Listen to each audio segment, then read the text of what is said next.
Bonjour et bienvenue dans le flash d'information. Le président de la République, Alassane Ouattara, s'est entretenu hier samedi avec le vice-président de la République fédérale du Nigeria, Yemi Osinbajo, qui était présent à Abidjan dans le cadre de la grande commission mixte de coopération ivoiro-nigériane. L'entretien a porté, bien entendu, sur les travaux de cette grande commission, sur la lutte contre le terrorisme et les narcotrafiquants, ainsi que sur plusieurs autres sujets d'intérêt commun. On voit cela avec Viviane Haïm.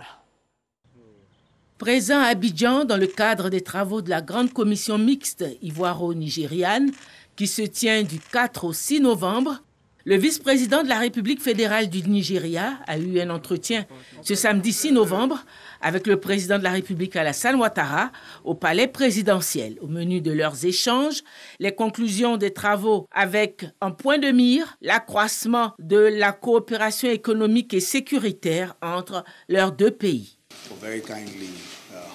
Excellence, Monsieur le Président de la République, nous avons pu donc au sein de la grande commission de coopération signer 9 accords avec la partie ivoirienne concernant donc les affaires consulaires et migratoires, l'agriculture, la lutte contre la drogue et les narcotrafiquants et bien d'autres accords qui sont très importants pour le développement de l'Afrique. Nous avons également travaillé sur le renforcement du secteur privé de nos deux pays et ce qui est en train d'être fait maintenant va nous permettre d'aller plus loin dans l'avenir. Nous avons eu également à travailler sur les questions de sécurité, notamment la sécurité au Sahel.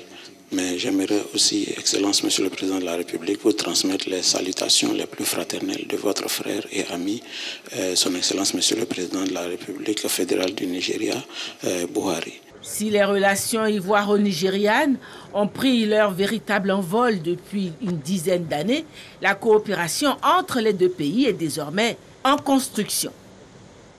Et cette grande commission mixte de coopération ivoiro-nigériane s'est achevée après 2 jours de travaux. Et au terme de la 2e session, les deux gouvernements se sont félicités de la bonne tenue des travaux conformément à la volonté des chefs d'État ivoiriens et nigérians et surtout des bonnes dispositions du secteur privé à intensifier leurs relations. Plusieurs accords ont donc été signés pour activer les leviers d'une coopération efficace entre les deux pays. On verra cela avec Alexis Ouedraogo dans le 13h. Work, no child business. Le travail, ce n'est pas l'affaire des enfants. C'est un projet mis en œuvre par l'ONG Save the Children et financé par le ministère des Affaires étrangères des Pays-Bas. Un projet grâce auquel environ 300 enfants ont été retirés des champs de cacao dans la région de la Nawa. Ils ont ensuite regagné les classes. Cette année, 1 millier d'autres enfants bénéficieront bientôt de la même chance. Sam Conan nous en donnera les détails dans le 13h.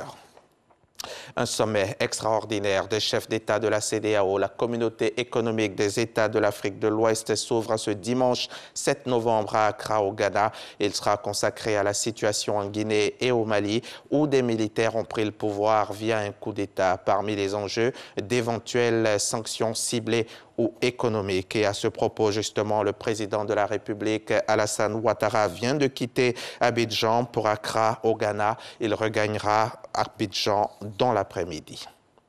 L'actualité internationale nous conduit tout de suite en Irak, où beaucoup d'Irakiens ont été réveillés en pleine nuit ce dimanche par une forte explosion suivie de tirs nourris en direction du centre politique et diplomatique de la capitale irakienne.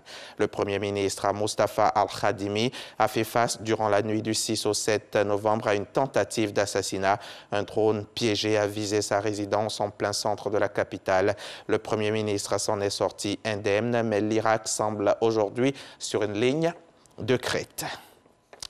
Combien sommes-nous en Côte d'Ivoire, que nous soyons ivoiriens ou pas? Le RGPH, le recensement général de la population et de l'habitat 2021, démarre donc demain lundi 8 novembre sur toute l'étendue de la Côte d'Ivoire avec plus de 37 000 personnes qui y sont dédiées. Quels sont les enjeux de cette opération et comment se passera-t-elle concrètement? Les réponses à ces questions, vous les aurez en suivant le magazine du dimanche tout à l'heure dans le 13h. 13h sur RTI 1. Puis vous pourrez suivre la déclaration du Premier ministre Patrick Kachi sur le même sujet. Ce sera pour 13h et c'est sur RTI 1.